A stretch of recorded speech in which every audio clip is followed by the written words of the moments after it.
boss, home service tayo ngayon. Toyota Revo mga bossing. Pag binirit mo siya mga boss ay parang palyado, nanginginig yung makina. Nagpalit na ako dito ng filter mga boss, dito sa ilalim yung filter niya bago. Yung filter na yan ay bago na yan. Tapos ganun pa rin mga boss, pag binirit mo siya, i-apply mo ng accelerator ay para siyang nanginginig. O ibig ang ano mga boss, parang nasi-short siya ng gasolina. Ngayon mga boss ay tinanggal ko tong intake kalahati kasi hindi ko mga injector niya mga bossing. Yan mga boss, at hintay lang ko yan ng sandali mga boss, pero may nakikita ako dito mga bossing, parang maraming langis yung ano niya, oh. No, punong-puno ng langis. Ano, tingnan natin mga boss, yung langis pa talaga. Ay, langis yan eh, oh. Ano, napupuno siya ng langis ang kanyang ngayon mga boss ay continue tayo. Tanggalin ko mo itong dalawang bolt na number 12 para mailabas ko yung ano, yung injector. Okay mga boss,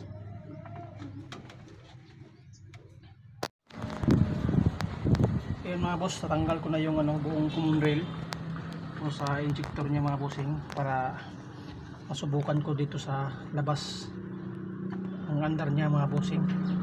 Kaya ngayon mga boss, ibabalik ko itong intake para mapaandar natin yung sasakyan o mapakrank natin. Subukan natin ito sa labas itong ano, injector. Yan, labas ko muna ito rin.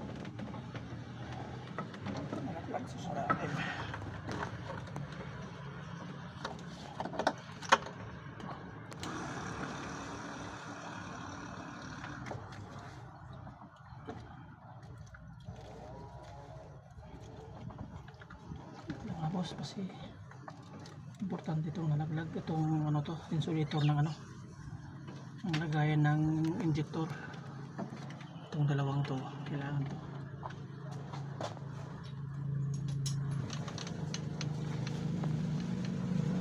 Maganda kasi mga boss may video pag pinap-start natin para makikita nyo kung saan yung may buga.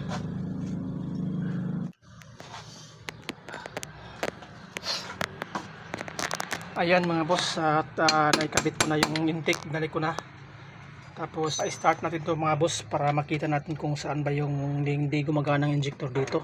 Kailangan ibalik yung circuit ng mga injector para makita natin yung buga. Yung mga kuryente dito mga boss mapasok sa kanyang mga circuit. Ang titingnan ko lang ngayon ay kanyang buga ng injector. Tingnan natin at uunahin natin dito mga boss kung mayroon man siyang buga dito. Tingnan natin.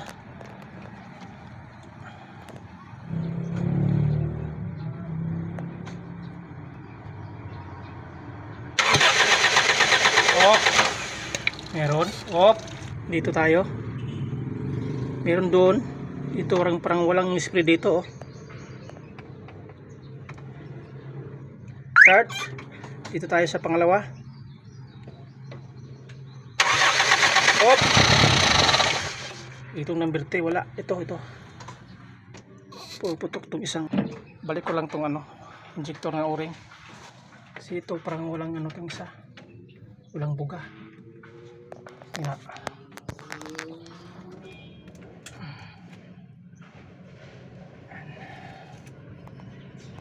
Okay, last tayo. Final. Saan ba dito ang walang bugang ano, gasolina? Sige, ada makita. Okay. Sige.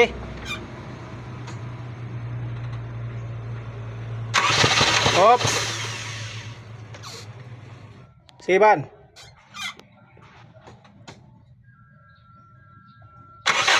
Hop, hop. Okay. Okay naman ang buga niya. Hop.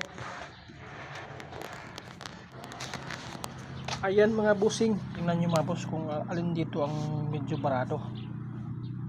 Hindi makita. Ayan. Lagyan natin ng ilaw mga boss. Ayan.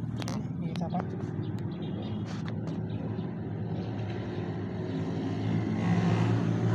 Para makita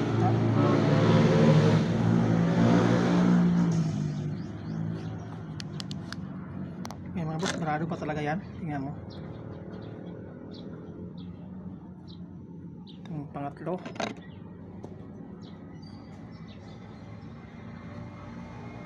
Talagang nilabas ko mga boss para malinisan na.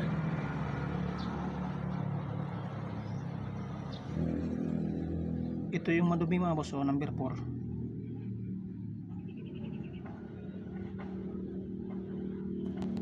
Patayin ko muna yung ilaw mga boss para makita natin mga siya. Ayan mga boss, tingnan nyo, manubima talaga.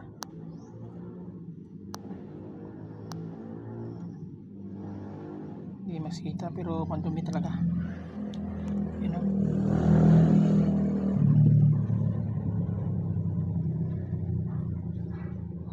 Number 4.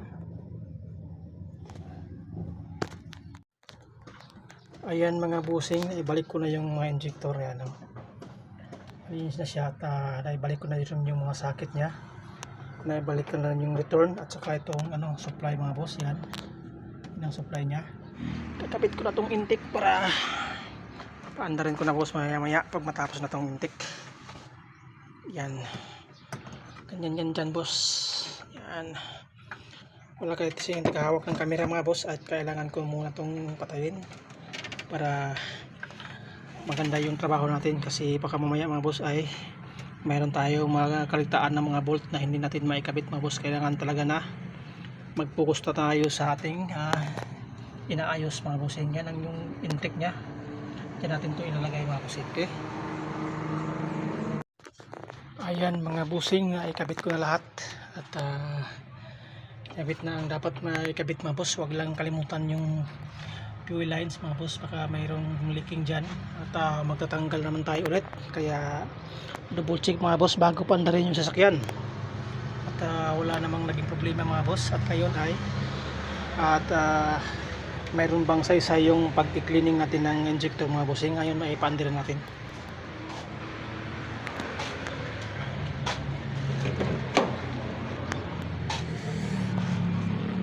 Wala din susi.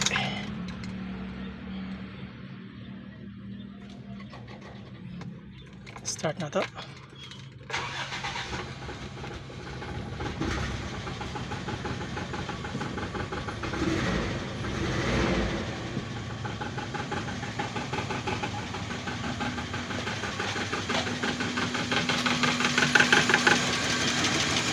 Save natin mga boss kung mayroon mas time palag.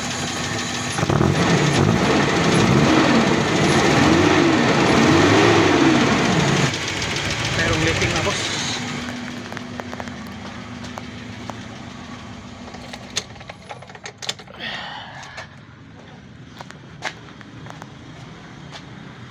Malakas yung leaking dito sa number 2, kaya kailangan natin tangkan ulit.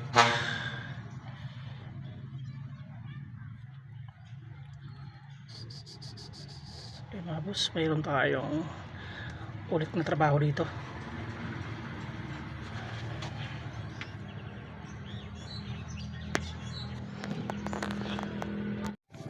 Ayan mga boss, pasensya na mga boss, continue tayo sa ating gawa.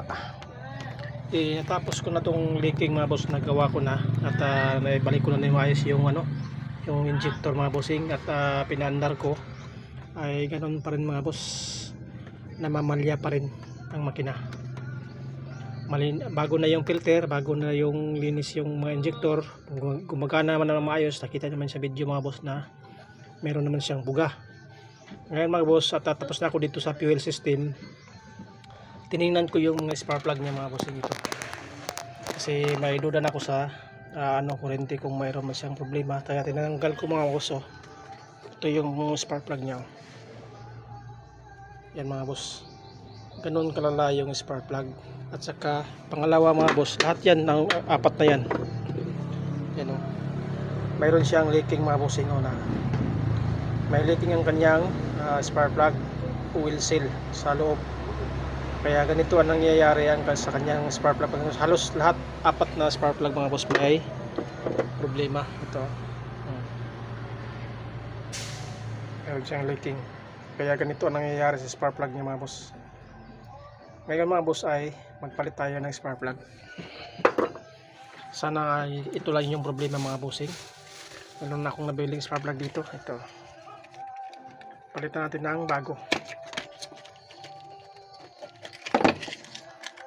Pasensya na kayo sa sounds mga boss kasi malakas. Ito yung bago. Ayan. Kapit natin dito.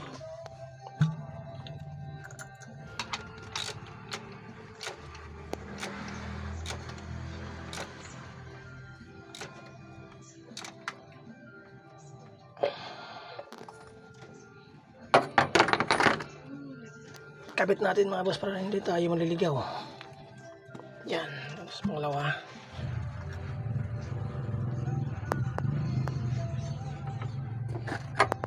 $21 kasi ang socket dito mga boss sa kanyang range. Sa mga boss pag pinandar ko na. Kaya ibig sabihin mga boss nandiyon pa rin yung problema ng kanyang sasakyan. Akala ko ay tapos na yun sa paglinis ko ng fuel injector at sa kalaunan mga boss ay kaya yun ang bumulagta sa akin mga boss. Ito may problema ang kanyang spark plug oil seal sa loob. Tandaan nyo yung mga high tension wire kung saan nyo kinabit ay tinanggal, din nyo rin ikakabit mga boss.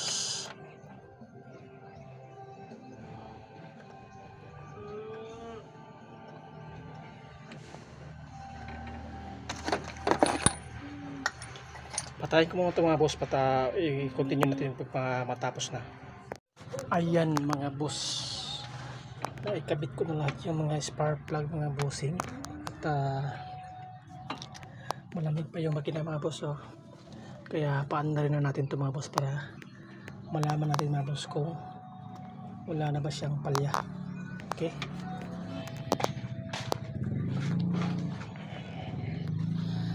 start na natin mga boss kung namamalya pa ba. Yun o.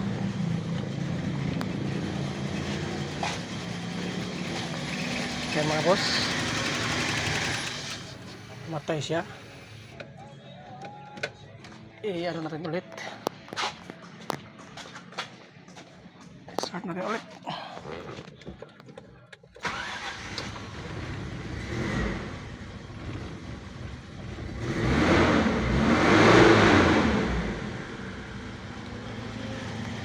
Ay namatay. Kaya mga boss ay tingnan natin kung okay na ba yung makina. Pag nire-rev ko ito mga boss ay para siyang pumapalag. Rev natin.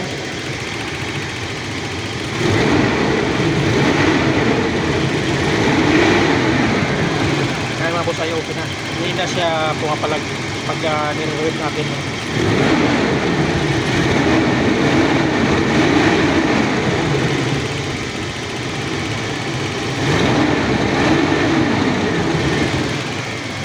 Ngayon ay ipaparol test natin ito sa may-ari.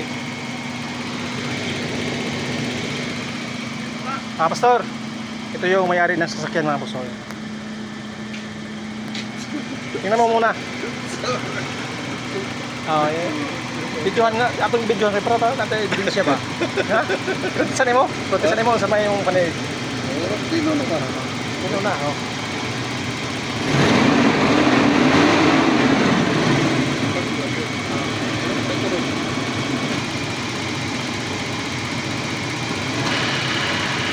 Yan, naka-aircon na yan mga boss.